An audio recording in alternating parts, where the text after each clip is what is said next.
the dreaded letter that Rachel, Meghan Markle, and Prince Harry were waiting for and hoping it would never arrive, has arrived. And they are absolutely shocked.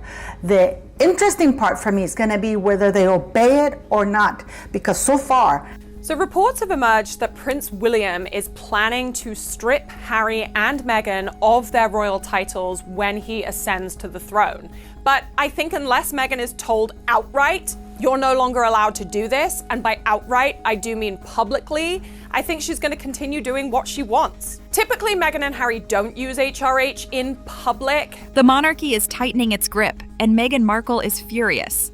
Her children, once seemingly safe in line for the throne, are now officially cut off. By the palace, the king, Prince William at every turn. They have ignored all orders and command from the royal family. When King Charles approved the new succession rule, the decision moved through royal circles with the unsettling quiet of something historic, the kind of shift that doesn't arrive with fanfare, but settles over the institution like a cold front. There was no dramatic announcement, no public ceremony, just a carefully worded directive, and yet everyone, staff, senior courtiers, royal commentators, felt the tremor that came with it. Introduced as HRH. Now, in those circumstances, the kind of response has always been, we didn't have control over that. It was the moment the palace's announcement hit the internet, it traveled from London to Montecito faster than Meghan could refresh her notifications. And when it finally landed in her world, it didn't arrive gently. It dropped like a drama-filled parcel straight out of Buckingham Palace's finest chaos department. We're going to get into this because the shock is real, Montecito is falling apart, and what are they going to do now that this has come out of the left field? But has it really? For Meghan, California has always been her kingdom, her sanctuary, her "I finally escaped the royal circus and built my perfect life haven." But now, this golden West Coast dream that she's proudly curated, kombucha breakfasts, scenic yoga sessions, A-list brunches, Montecito calm has suddenly been labeled by the monarchy as a problem. Meghan Markle, who's about as royal as Burger King at this point, I actually have more respect for the Burger King than I do for Meghan Markle, that little scammer. She continues to use her title to enrich herself to sell jams. The monarchy, of course, didn't phrase it that bluntly. They never do. They wrapped the message in their usual elegant packaging. But underneath the bow sat one unmistakable truth. Children raised in California cannot realistically be future working royals. And for the first time, they said the quiet part out loud. Royal upbringing doesn't happen over Zoom.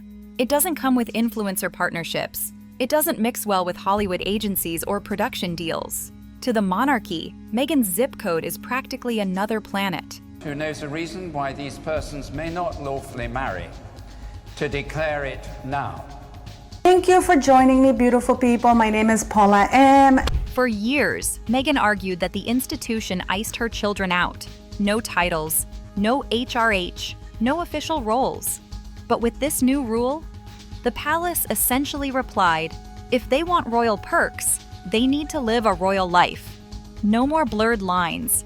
No more half-in, half-out arrangements. No more trying to raise future princes and princesses in between movie premieres and Oprah's garden. And what did she do? She went on national TV and lied and accused her family of racism with no evidence whatsoever. For the last 6 years, Prince Harry and Meghan Markle have tried to hinder and undermine the monarchy at every turn with tell-all books and tell-all docuseries, and their lies they continue to spew on almost a weekly basis. Insiders say Meghan reacted instantly, not with sadness, but outrage. To her, this wasn't about geography. It was about the palace punishing her choices. She reportedly vented to friends that the monarchy was rewriting rules specifically to exclude her family, as if Montecito sunshine and royal protocol could never coexist. Many of you, the new subscribers, have asked me why I talk about the royal family. I used to be a diplomat. I worked as a diplomat for 14 years, and most of my dealings were royal families of different houses in Europe, not the British royal family, but other royal families in Europe. But from the palace's perspective, the Sussexes made their decision years ago. They left. They built a new life. They embraced independence with open arms. And now, the monarchy is embracing its own version of independence from the Sussex children. And so, for the first time in a long time, both sides finally agree on something. California changed everything. They've adhered to the rules. They go by the Duke and Duchess of Sussex, but they do not use HRH, at least not when they have control over a situation. This would not be the first time that a monarch... If there is one theme that has followed Meghan since the day she met Harry, it's the constant tug-of-war between belonging and rejection. She entered royal life with star power and confidence, but beneath that polish was a quieter longing, a desire to be embraced, taken seriously, and seen as an equal inside the most traditional institution on Earth. And when that didn't happen the way she hoped, it left a bruise that never really faded. Along with members of government, so yes. So this is in response to your many, many questions as to why this crazy woman is talking about that. So when the new succession rule dropped, those who know Meghan say it hit her in the softest, most sensitive part of her pride. This wasn't just paperwork. This wasn't just bureaucracy. This felt like the palace standing on a balcony, gently waving while closing the gates behind her children. And that sting, that symbolic, not yours anymore, reopened every wound she thought she had smoothed over with therapy, interviews, memoirs, and motivational speeches. For doing so, it's always perceived publicly as a kind of slight against whoever's title is being taken away. Meghan has always believed that her children deserved a place in royal history. She didn't just want titles for prestige, she wanted them for legitimacy, for acknowledgement, for the reassurance that the door she walked through, even if she left it, still remained open for Archie and Lilibet. And at my age, you know, you don't spring back that quickly. And thank you for the super chats and the PayPal donations that you guys sent me for my birthday. I know you wanted me to buy wine. Insiders say Meghan didn't just cry or complain. She ranted, she paced, she called friends, she replayed old arguments and old slights. She felt the old outsider narrative coming back to haunt her. And nothing infuriated her more than the idea that her children were being removed from a legacy she feels they naturally inherited. There. It'll be one of the most important days. Whoever I marry, whenever I marry, that'll be an important day. The day Harry and Meghan get stripped of their titles. And the palace? They stayed silent, calm, unbothered. As if this wasn't the emotional soap opera exploding across Montecito, but merely a practical update that needed no defense. To Meghan, it was a personal blow. To the palace, it was a simple Tuesday. You all always for coming here. So, we're gonna get into this because Prince William is not mucking about. Right now, there is a war going on inside. But whether she admits it or not, the truth is clear. The need to belong, to be recognized, accepted, respected, has always been Meghan's greatest royal battle. This rule didn't just remind her of that fight, it reopened it. As of the family of their royal titles, she removed prince and princess titles from various family members. And again, it caused huge controversy. Immediately, there was furious speculation about why this had been done. Just when the Sussex team thought the drama peak had passed, the palace quietly unveiled a second rule. The kind of rule that made royal commentators, gossip pages, and TikTok detectives collectively gasp. If the first rule was a slap, this one was the sting afterward. It declared that only the children of active working royals would remain in the line of succession. Translation: if you're not working for the crown isn't saving you a seat. Because William, rightly so, if you ask me, this is just my very humble opinion, but he's on the right path. The timing was almost cinematic. Right when Meghan was still reeling from the California clause, the monarchy dropped another royal plot twist. And the irony? Delicious. Because this second rule pointed straight to the heart of the Sussex brand: independence. The freedom they fought for, celebrated, monetized, and defended, was now the exact reason their children were being gently escorted out of the royal queue. The palace, of course, framed it beautifully. They said it was about structure, clarity, modernizing the monarchy, ensuring future kings and queens aren't cousins who grew up in other countries with entirely different lifestyles. Reasonable, predictable, sensible. He wants to cleanse everything because the key or the currency of the monarchy, it's its credibility, transparency and honesty. That's what makes it respectable. Meghan, however, did not receive it as a sensible update. Friends say she immediately labeled it retaliation in a pretty costume, convinced the monarchy created the rule specifically to shrink Sussex influence. She reportedly told one confidant that the palace waited for the perfect moment to twist the knife. Harry, on the other hand, was quieter, more resigned, almost as if he always expected something like this to happen eventually. Comes with a lot of baggage.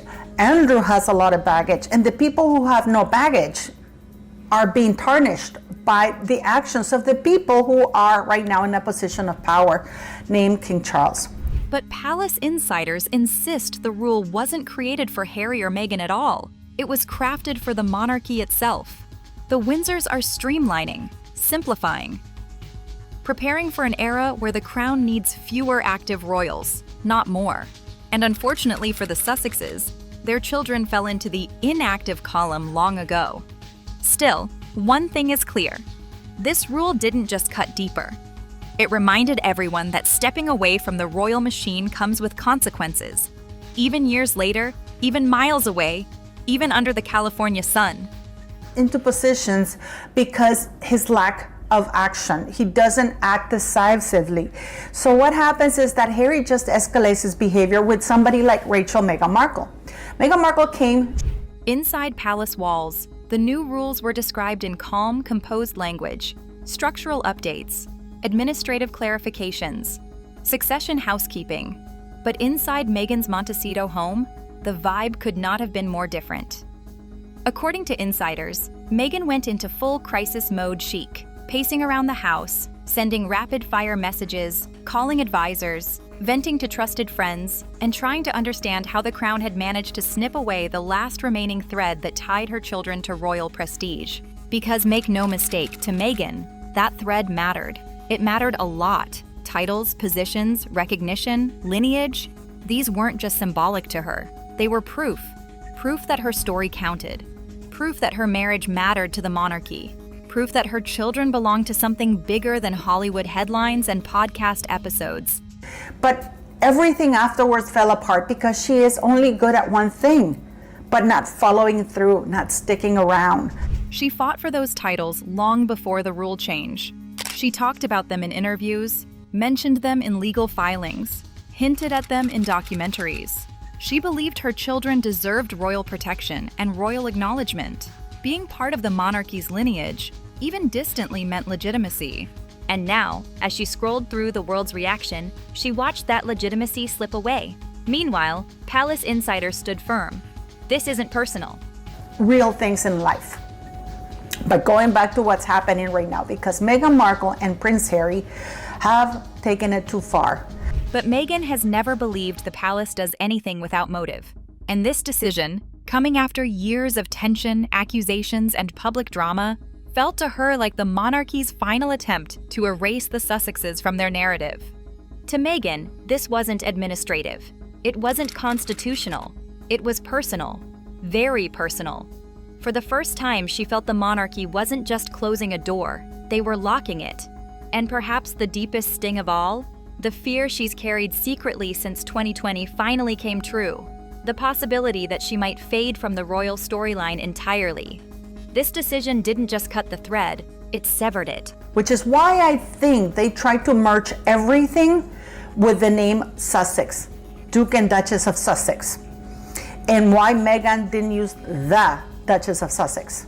Just when everyone thought the royal drama meter had reached its maximum setting, the palace rolled out a move so bold, so unexpectedly icy, that the entire internet paused mid-scroll. A clarity review. Now that sounds harmless, almost polite, until you look at who was brought in for this so-called review. Not assistants, not clerks, not some royal intern with a binder. No.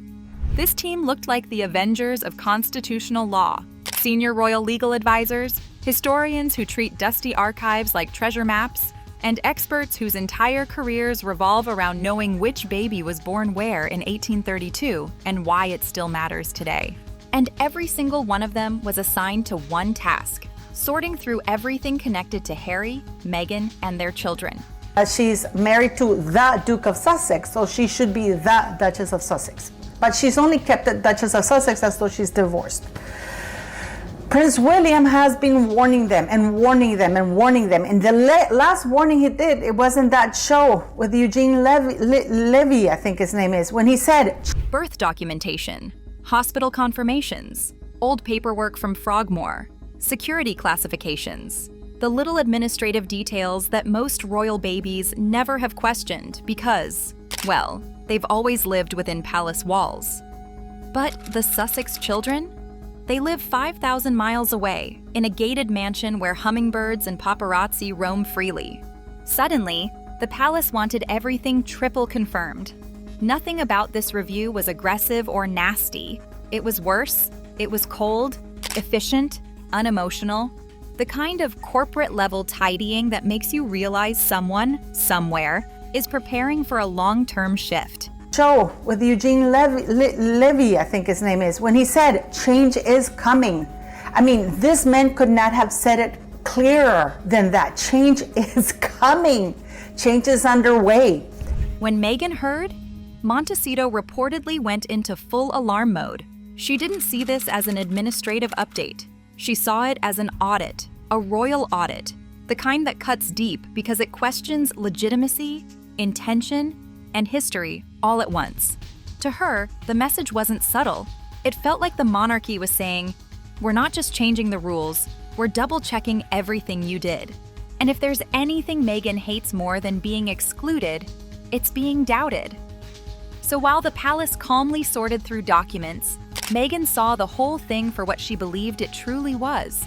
A warning shot fired with white gloves on. Again, and this time towards Prince Harry, because he doesn't want the king to leave him that messy. I mean, he has no problem cleaning it up, but it would be better if King Charles cleaned up his own mess.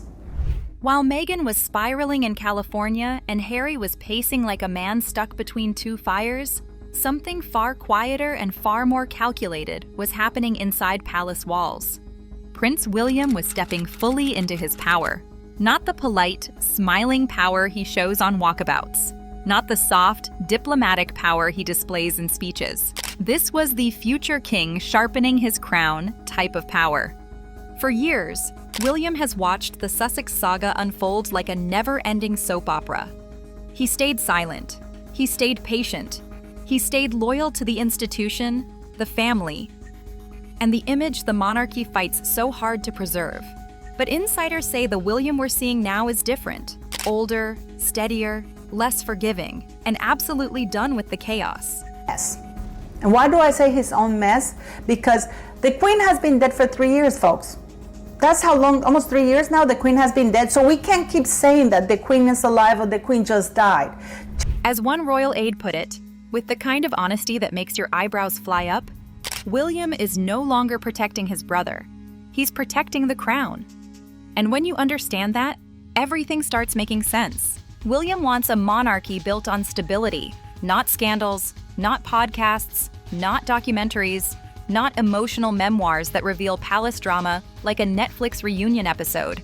He wants a streamlined future where the working royals are predictable, dedicated, and unproblematic. His job, then he should step aside and let somebody else do it. So if you come here and say, oh, well, he's sick, then if he's sick, that he's so sick that he can't handle the affairs, then he shouldn't be in charge. Archie and Lilibet, adorable as they are, don't fit that model. Not because of who they are, but because of where they are. Growing up in a world far away from royal duty, filmed content, and carefully lit Montecito family portraits. Whole point, he should be resting and concentrating on getting better and living his best years, the twilight of his life in peace, away from all of this. So William has had enough. So when the new rules were drafted, William didn't just nod. He approved. He pushed. He leaned into the future he believes the monarchy needs, even if it meant closing the door a little tighter on Harry's children. To William, this wasn't personal. It was structural. But let's be honest, to Meghan, it felt like the ultimate betrayal from the one royal she never managed to charm. It started with Meghan Markle. Now, I want you to read this and you tell me, where does it say here that they will? If the monarchy and the Sussexes were two planets, this is the moment their orbits finally crashed into each other. Because while the palace was streamlining itself, Meghan was gearing up for something far bolder than a press statement or a podcast rant. She started exploring the possibility of a legal challenge. Queen ordered them to stop using the HRH style. This was not a request, this was not an agreement.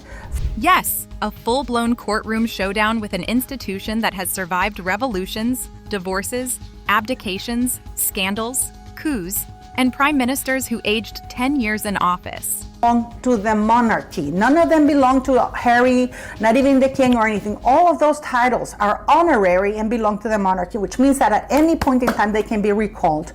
Just like I've been saying for... Sources in California say Meghan has been consulting lawyers in both countries, British experts who can quote the Act of Settlement like Shakespeare, and American attorneys who understand how jurisdiction works when one side has a crown and the other has a talk show.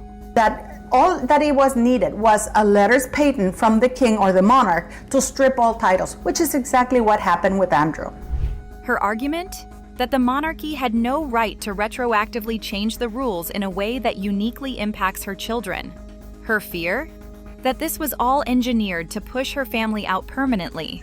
Her confidence? Surprisingly high. Her lawyers warned her, gently but repeatedly.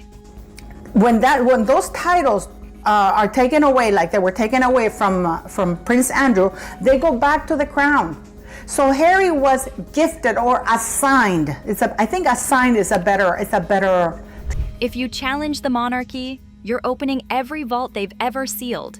Because a legal battle means documents. It means testimonies. It means emails, memos, historical precedents, and anything else the court demands. It means the last decade, from the wedding to the exit to Oprah despair, becomes open for legal dissection. It's a better term. He was assigned the dukedom of Sussex, and his wife gets to use it as courtesy. Meghan Markle does not hold any titles. Meghan doesn't care. In her mind, she has been wronged. Her children have been wronged. And someone, somewhere, is going to answer for it.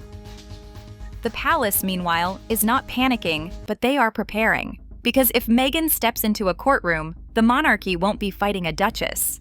They'll be fighting an era. Allows her to use them, she can use them. But that's the problem with people like Harry and Meghan Markle. They're entitled and they take it too far. So what's happened? We saw that Meghan and Harry have gotten caught. Harry has always been the emotional core of any royal drama. The one who feels deeply, reacts quickly, and tries to please everyone even when it hurts him. But insiders say this moment, this collision of palace power, Meghan's fury, and the future of his children has pushed him to a breaking point he hasn't reached since 2020. Many times, misusing it or breaking that order. That is illegal for them to use titles or styles that they are not allowed to use. The Queen was very clear, you can't use it. Imagine living inside a pressure cooker with two opposing forces pulling at your heart. That's Harry. On one side, Meghan is ready for battle. She wants action. She wants justice. She wants the monarchy held accountable, and she expects Harry to stand by her no matter how messy or historic the fight becomes. You can say to him, you can use the car or you can't use the car. When they first went to Vancouver this year, and they were on the big screen, they had the monogram with their things and the Royal HRH. I did a video about it. On the other side, the palace is quietly tightening the reins, expecting Harry to respect royal protocol, family loyalty, and the institution he was born into. Even now, after everything, they expect him to remember who he is, a prince. Well, they can say this. The second time, Nigeria, when they had their farewell dinner, they were introduced as... Harry is caught in the middle, and for the first time, he can't find a path that allows him to keep the two halves of his life intact. If Meghan goes legal, he must choose publicly, something he has managed to avoid until now. He will have to stand on one side of a courtroom aisle, making a statement to the world about where his loyalty truly lies. And that terrifies him. Prince, the Duke and Duchess of Sussex, and they played the British national anthem. Meghan Markle is not British. Insiders say he has been withdrawn, anxious, pacing rooms in Montecito the way he once paced hallways in Buckingham Palace. He knows Meghan expects full support. He also knows the monarchy does not bend under pressure. It never has. Not in 1,000 years of crises. So you know, there were 2 senior advisors from Buckingham Palace who were part of the crew following Harry around and their little team of people in Nigeria. Harry is facing the one scenario he hoped would never come. A moment where loving Meghan means losing his family, and loving his family means losing Meghan. No matter the outcome, he knows one truth. Something is going to break. But I do. And they were called Su Alteza Reales, their Royal Highnesses. Why? And this is a vice president of a country. If Meghan pushes forward with a legal challenge, the monarchy will be forced into a position it has avoided for centuries, being dragged into public courtrooms where nothing stays private, everything gets examined, and royal mystique evaporates under fluorescent lights and legal questioning. This is the palace's worst nightmare, because royal power doesn't come from force. Almost $2 million. And my friend who was in Colombia, it was a nightmare. They had like proper, full presidential motorcade. It comes from secrecy, tradition, continuity, and the things the public never gets to see written down. But a legal battle? That pries everything open. Birth records, medical confirmations, internal memos about titles, security correspondence from 2020, private discussions about the Sussexes' exit, notes from advisors. Then Meghan gets caught with Jamie Kern-Lima when she's sending her basket saying Her Royal Highness the Duchess of Sussex. It's a big scandal. Now what we have? Royal protocols that haven't seen sunlight since Queen Victoria was still bossing everyone around. Nothing is off limits if the court demands it. And that's why the palace is terrified. Not of Meghan, not of Harry, but of precedent. If they open one box, others might follow. And the crown has survived precisely because it never allows the public to peek behind the curtain. Meghan Markle going on the internet, all the royal pundits saying, technically they do still hold the HRH. But they can still use it in private. A court case wouldn't be a family drama anymore. It would be a constitutional earthquake. The monarchy would be forced to defend decisions made during one of the most chaotic periods in recent royal memory. Every tension, every misstep, every disagreement would become potential evidence. It's HRH. That is not a bargaining. That is a command. You're not to use it. You can't call yourself the CEO of Apple if you no longer work for the company. You can't say, I can use it in private. And while Meghan believes transparency will help her, the monarchy believes transparency will burn them. So here we are, standing at the edge of a cliff neither side expected, but both sides helped build. If this goes to court, the crown won't just be on trial. History will be. No, you no longer work for the company, so the HRH is gone. So they still do it. No, but nothing happened. The most recent one was in Ukraine, when the vice president of Ukraine, Meghan, posted on Instagram. Inside the palace, whispers say Prince William has drawn a very clear line, and he isn't stepping back. For the future king, the monarchy isn't a game. It isn't a reality show, and it certainly isn't negotiable. Stability, consistency, and control are everything. And if that means the Sussex children are quietly nudged out of the line of succession, so be it. Because in William's eyes, the crown comes first, always. The Royal Highnesses, your Royal Highnesses. Again, Harry went there. He was treated like royalty. He got full presidential, and there were 2 people again from the royal team following them. Sources say he is quietly consolidating power, watching, calculating, and preparing to reinforce the rules even further.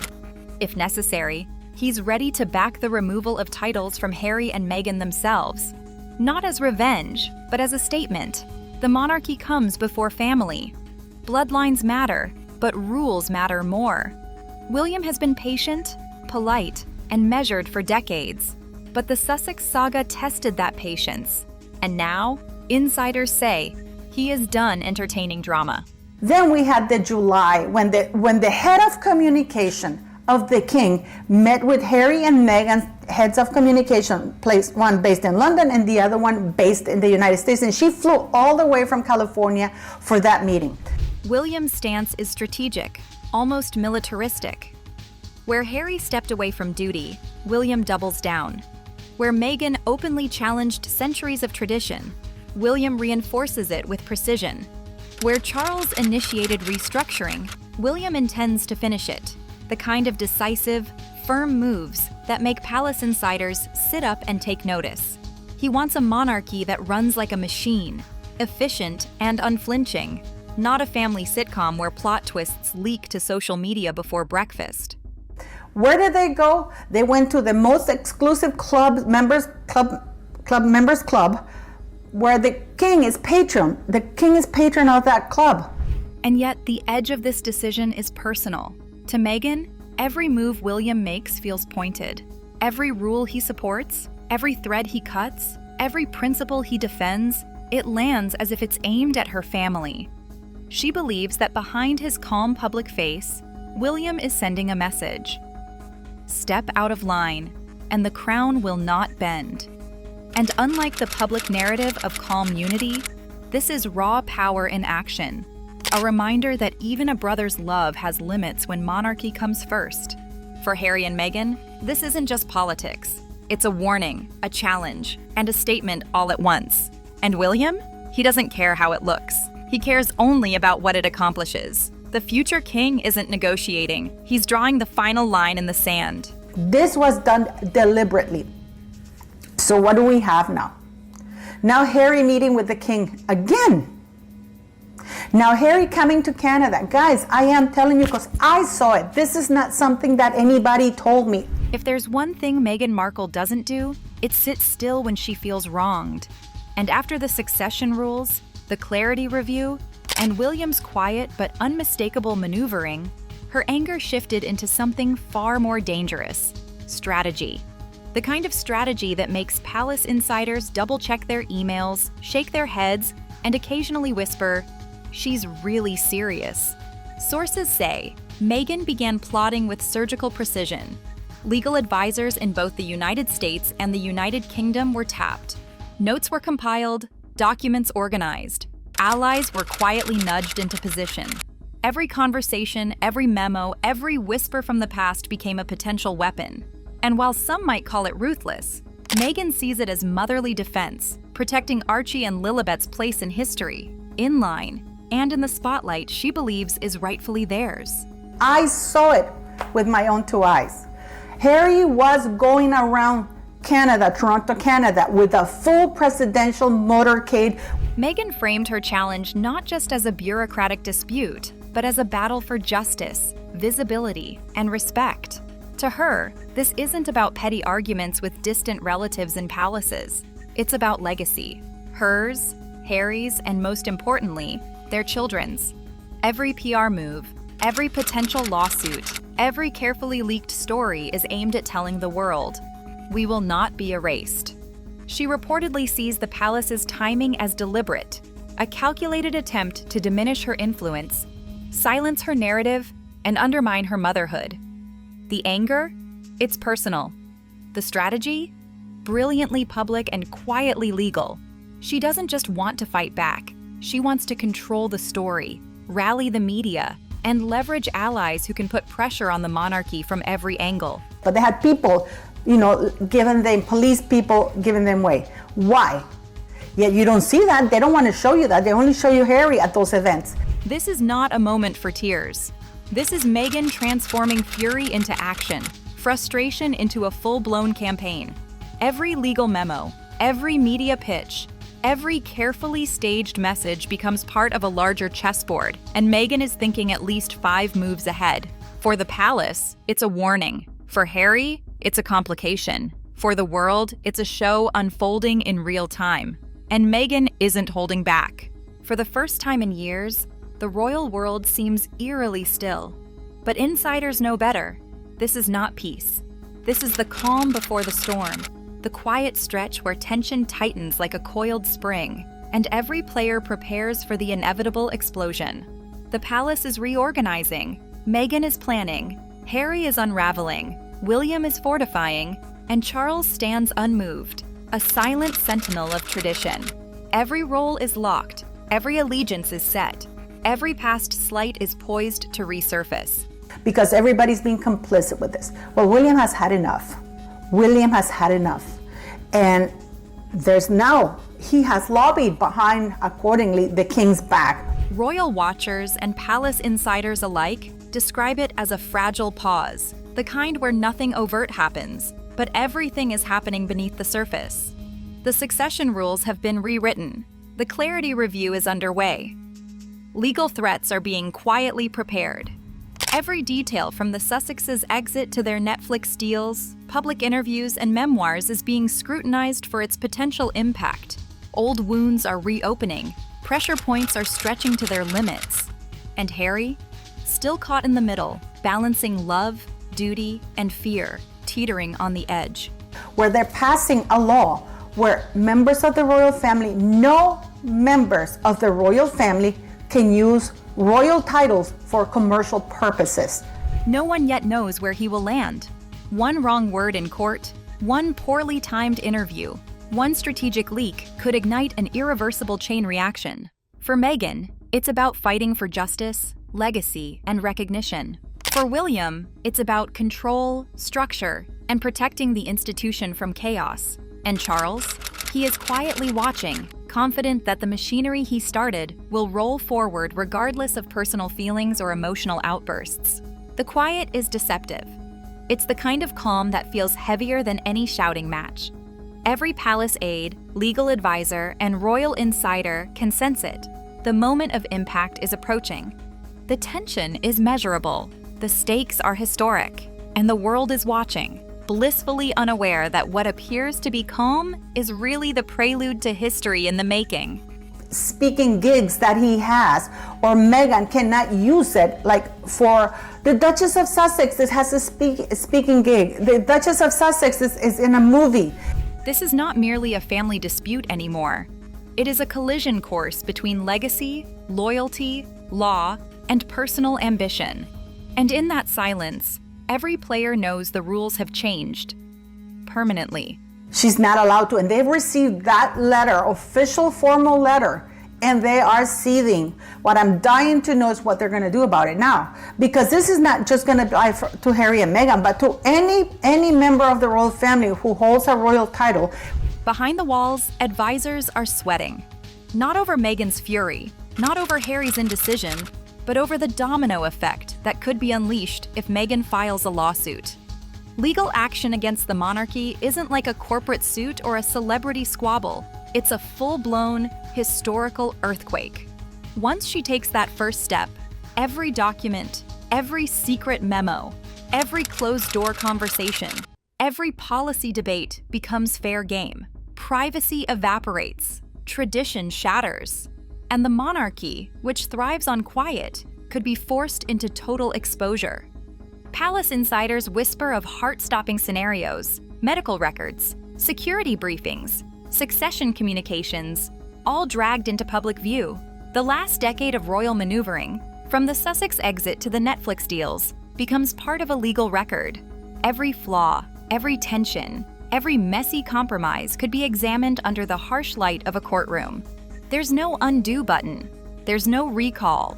There's only history, live and dissected. Will not be able to use it for commercial purposes, which, if you ask me, makes sense. And now Harry and Meghan are getting legal.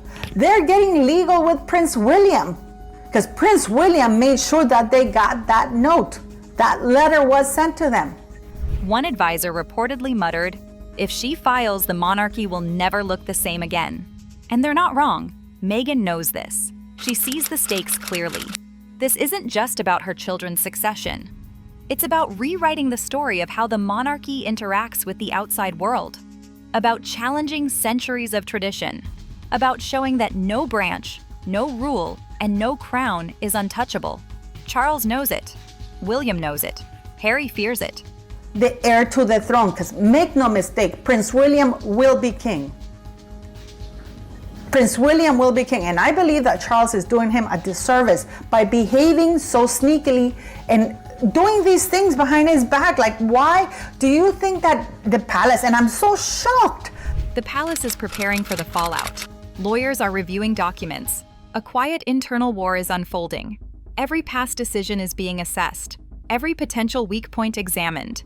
And somewhere in Montecito, Meghan is smiling because she knows a bold move now could force history to pause, reconsider, and perhaps even bend. Harry was going to be in Canada. That is absolute bullshit, because Canada here would have never given Harry that kind of police protection. Everything is poised on a knife's edge. The monarchy marches forward, hardened, streamlined, and unyielding. Meghan is gearing up for the fight of her life, preparing to reclaim what she believes was stolen from her children. Harry stands frozen at the crossroads, paralyzed by the choice he never wanted to face. The paths diverge, and neither leads to peace. This is no longer a family quarrel. It is a constitutional reckoning. One path leads to reconciliation, fragile, precarious, and uncertain. The other leads to destruction, public, messy, historic, and irreversible. Every palace rule rewritten, every succession reviewed, every legal strategy prepared, it all builds toward a single point of contact. And when that spark ignites, the consequences will ripple far beyond Montecito or Buckingham Palace. The world will watch, the media will explode, and history will take note. Tax funded, and I've asked them to reply to me why they got that letter or why they got those police protection paid for by the taxpayers here in Canada, because I pay taxes here. Why are they doing that? And I'm still waiting for a response. This isn't a moment that will pass quietly. It is the beginning of an era-defining conflict over identity, legitimacy, loyalty, and power. Titles, inheritance, reputation, and secrecy are all at stake. The monarchy will emerge changed, hardened, cautious, perhaps forever altered. Meghan and Harry may win, they may lose, or they may fracture completely under pressure. But no one will emerge unchanged. And the spark?